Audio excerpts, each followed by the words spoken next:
What is going on, you guys? My name is Murphs Gaming and welcome back to the channel. Today is the video that I promised you guys in my channel update. This is the channel setup tour for 2020 and I'm really excited to show you guys what I use to make my content and what I use to play my video games. So let's get into it. So before I really dive in, I just want to say that everyone has their own preferences for their setup. They have their own preferences on how they want to play games.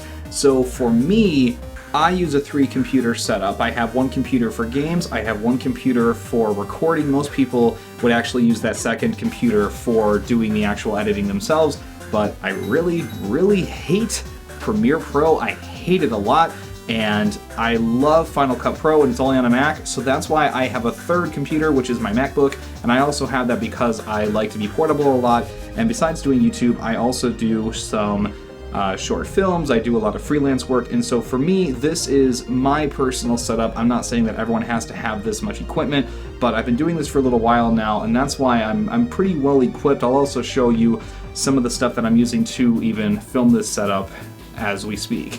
Alright, so starting on the bottom row, I've got my first computer. This is my gaming PC.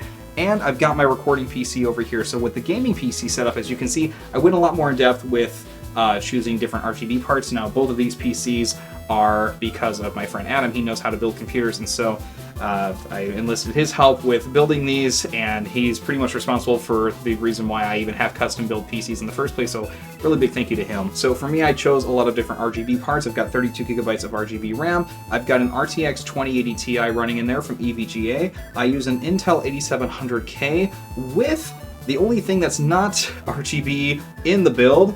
I've got a regular Corsair H60 liquid cooler. So moving over to my secondary PC, I use a Ryzen 2920X Threadripper. That is insanely good for encoding video files very quickly. It's 12 cores, 24 threads. I use an NVIDIA 2080 regular 2080 graphics card. Here, the reason why I have a 2080 in a secondary PC is that's what I used to have in my gaming rig, and I could either buy a 2070 for my recording, or I could just upgrade and get better frame rates, and that's what I chose to do. It was a little more expensive that way, but for me, it's a lot more worth it. And my secondary PC, I use an Elgato 4K60 Mark II to record, and for the case, I'm using a Corsair H500. On my gaming PC, this is a Fallout Custom Limited Edition case, if you will. It's a 1 in 1,000 release, so I'm really happy that I was able to get one of those cases. They didn't sell super quickly, so I don't know if they're still in stock or not. You could probably find one on eBay, but for me, I thought it was a perfect mid-sized case to go with, really good with cable management, and as you can see too, they both fit really well on my desk's base decks, I guess you would say. For both of these computers, they're using 850 watt power supplies. That doesn't mean they're always using 850 watts, but when you're powering graphics cards like these, and especially different components in the PCI slots, I wanted to have enough power for anything I could throw at them, and 850 I think is kind of a sweet spot. They're both gold rated power supplies. On the bottom, this is a footrest with a bunch of little different like bumps and rollers and stuff on there, so it's kind of nice when I'm at my desk for hours and hours on end, just kind of have a nice place to put my feet at. It's kind of the little things like this that I really prioritize. This is a pretty compact setup in my opinion. So the first piece of equipment that I want to show you guys is the microphone that I use when doing all of my voiceover for my gaming videos, and the microphone that I use for a lot of freelance work that I do. So this is the Rode Procaster, and this is an XLR microphone. I've got it hooked up to an XLR interface. It's the UR22 Mark II. It's really clean. I don't really notice any sort of additional noise being added to the audio. I tried a lot of different XLR setups, and they kept giving me some sort of digital noise in the background, except this one, and I really stuck with it, and I've loved it for a lot of the work that I do. Now, hooked up to my microphone, this is a Pile Desk boom arm, I think you would call this, and it's kind of cool. It has an integrated XLR cable, so this routes right through the boom arm itself, and I didn't even have to buy this extra. This was just included on all of the models that I saw, and I thought that was really nice. So for me, I like this. It's held up for me really well over time, and I recommend it for anyone who's especially starting out. This was my first and only boom arm that I ever needed to purchase. So the next part of the middle section of my desk, I've got 2 keyboards on here. Now, like I mentioned, I use one computer for playing the game. I've also got another computer for actually recording the gameplay. So that's what this keyboard is for. This is for my secondary computer, and this has a keyboard as well as a trackpad integrated. It helps save on space, and the only thing I'm really using this for is recording gameplay, so for me it is quite enough. However, for my main dedicated gaming keyboard, I use the Corsair K95 Platinum. It has an integrated palm rest that you can detach if you're not really a big fan of that. Now, one of my favorite features of this keyboard, and you'll see a lot of different gaming keyboards out there that do this, this has USB pass-through. So for me, I've got the RGB mouse pad hooked up. This is Corsair's, I believe it's the M800 Polaris mouse pad. This is a plastic mouse pad, and it really helps with doing quick actions. And, you know, again, with games like Call of Duty, I can snap aim very quickly. I am using the Logitech G903 SE wireless gaming mouse. Now, this can also be hardwired if you prefer. You've got a lot of different buttons for adjusting things like DPI or having side buttons for having programmable functions in game. For me in Call of Duty, I like to use these for my lethals and tacticals. And one of my favorite things about this mouse is that the scroll wheel can spin and spin and spin if you like that sort of thing. If you're playing a game and you think that feels a lot more comfortable for you, this is one of the mice that can do that, and you can just click this button here and it returns back to normal. Not to mention it has RGB. I think that's a really good mouse. Underneath all of this, I intended to replace my Corsair mouse pad with just having one big mouse pad, but like I mentioned, I'm really a big fan of the plastic feeling mouse pads, so I just use them both. I use two mouse pads just to keep it looking nice.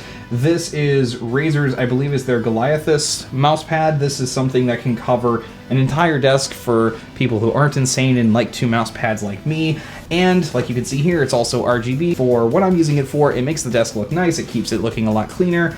And it's a really nice addition to have to your gaming setup. I'm actually gonna leave links for all of these products down in the description below. So if you're looking to either upgrade your setup or maybe you're just starting out, take all of these items with a grain of salt, but these are what I personally use for gaming and graphic design, and I'm a really big fan of Corsair's equipment in general. Razer makes good stuff, Logitech makes good stuff, so those are the three big companies that I look for that consistently make great products for different accessories. Now, another thing that you'll see on my desk quite frequently is this little trash can. I took it off for right now just to show off the equipment that I use, but this is something that I always have on my desk, and this is great for when I'm editing for a really long time or if I'm playing some games.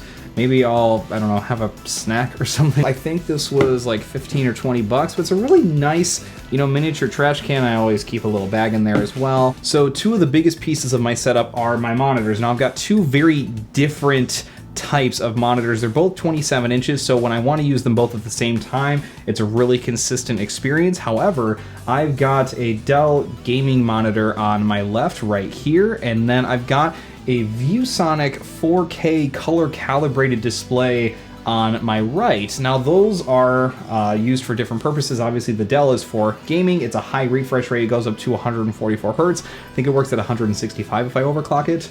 It also has native G-Sync. I always use NVIDIA graphics cards for my gaming, and it works very, very well. The only downside to this monitor is it's not IPS. That means it's not going to look consistent when you're sitting off angle. So it being a TN panel, you want to be looking at it directly from the center. Now the monitor on my right is a ViewSonic 4K P3 color calibrated monitor. It is not a cheap monitor to go with.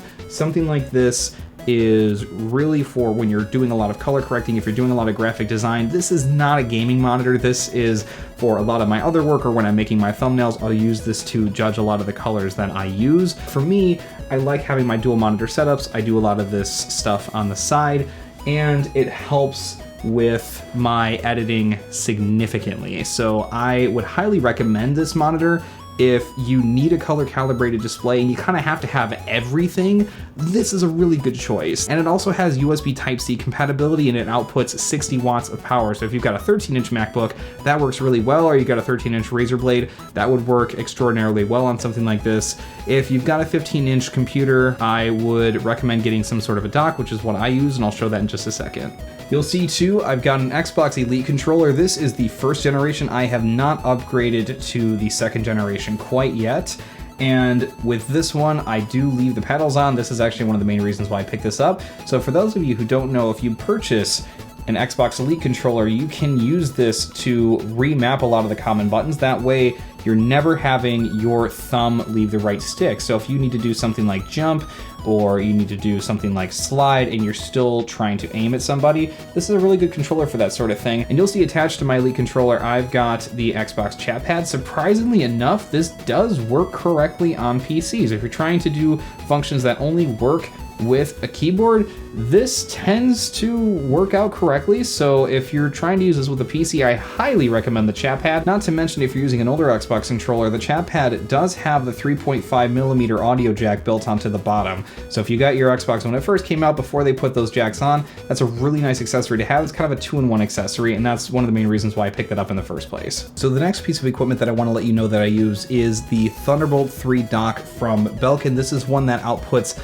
up to 85 watts of power. So for me, I use a 15-inch MacBook Pro, and it charges it sufficiently while I'm trying to edit, especially really intensive workloads, and it connects everything you see to my MacBook with just one cable. My microphone, all of my keyboards. If I want to, I actually use a separate keyboard for my MacBook, but I could have them set up for that. I've got a bunch of hard drives that get set up just with one cable. For me, I use a Thunderbolt 3 hard drive for some of my stuff. This is actually a G drive with two 6TB hard drives built on the inside with a Thunderbolt 3 enclosure, and that actually enables my second monitor because it has a second HDMI port for my MacBook.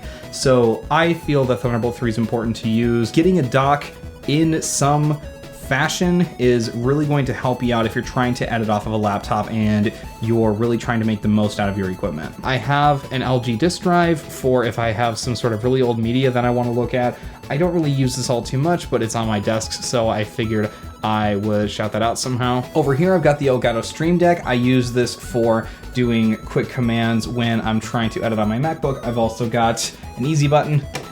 That was easy. It's just kind of a little gimmick that I've got there. So I use this KVM switch, and this enables me to switch between all three computers without having to unplug anything else. All right, and then getting to the top shelf of my desk, this is kind of the meat and potatoes of my editing setup.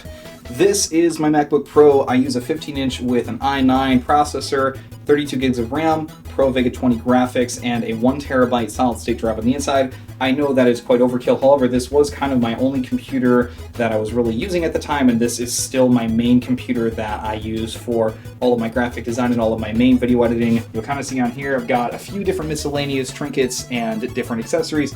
This is a little trophy I got for my short film I did in school. These are my main gaming headphones that I use. I also use these for monitoring my voiceover. These are the Plantronics 800 HDs, I believe. I think they're really good for the sound quality. Unfortunately, the microphone quality on something like this is not the best in the world, but because I use an XLR microphone, I use that for chatting when I'm playing games, which is why all of my gameplay reactions sound really good. My friend uses the same kind of microphone, but if you're looking for an all-in-one solution, unfortunately, I cannot recommend that headset. But for audio and having stuff sound really good, not to mention comfort and battery life, are all really good on there. For everything else like that, the Plantronics HD 800s, those are really, really good. Moving along here, I use the Apple accessories, believe it or not, like the first-party accessories for when I'm actually doing my editing and my design. So I use the Apple Magic Mouse 2.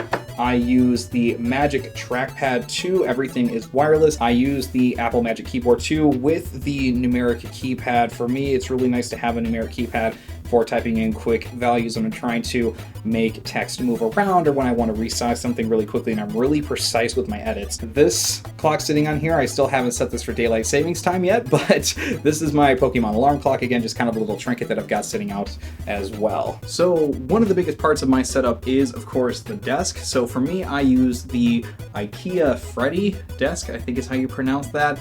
I really, really love this desk. You've got cup holders, you've got the two base decks for doing two different PCs, or if you want to have something else down there. For me, this was pretty much the desk that I was looking for. I've got my third shelf up there. Now you can take this shelf on or off. A lot of this is actually pretty optional. with the desk. That's another nice feature. It lets you kind of customize it how you see fit. For me, it was nice having that third row for my Mac setup. Now, another thing you can't see because it's behind my monitors is this has a couple different pegs back there, and you can use those pegs for holding different headsets. And on either shelf of this desk, I've got my Klipsch THX rated speakers, I guess you would call those. Now, hidden behind my ViewSonic 4K monitor, I've actually got two Easy Store 10 terabyte hard drives in addition to the 12 terabyte G drive RAID setup that I've got. So with those two 10 terabytes, I have them where I will copy and paste my data to both hard drives, so kind of like a faux RAID setup. The Western Digital Easy Store drives, they're a Best Buy exclusive, and they're really, really cheap, and they're really good. And with both of those, I have them hooked to my Thunderbolt 3 dock. I only use those for my video projects, and so they're just formatted for Mac. And again, they transfer pretty quickly. I'm able to do 200 gigabytes maybe in like, I would say 20 minutes, so not too bad at all. All right, so just to kind of give a brief overview of how I film these kind of videos, this is the equipment I use for that. So I've got a Rode NT G3B microphone hooked up to an H6 handy Zoom recorder, and that gives me my phantom power for everything that I use. Now, the other thing I want to show you guys are the lights that I use. These are, I believe, ProMaster branded different LED lights that I use. I got these from ProCam. They came in a set of 2 with a bunch of different accessories, including the light stands and everything that you see right here. Alright, so I want to thank you guys for tuning in to the channel setup tour for 2020. I plan on doing this every single year right after New Year's. For those of you who continue to come to the channel, I want to say thank you. And if you have any questions or comments, please post them down below. I'll be trying to link a lot of this stuff that I talked about in the description as well. There will be quite a few links, so I'll try to have it segmented into different groups. So I'll have the audio equipment into one group, I'll have the video into another group, and then lastly I'll have the PC components and accessories in a third category. And with that, I want to just say thank you for watching, and I'll see you in the next video.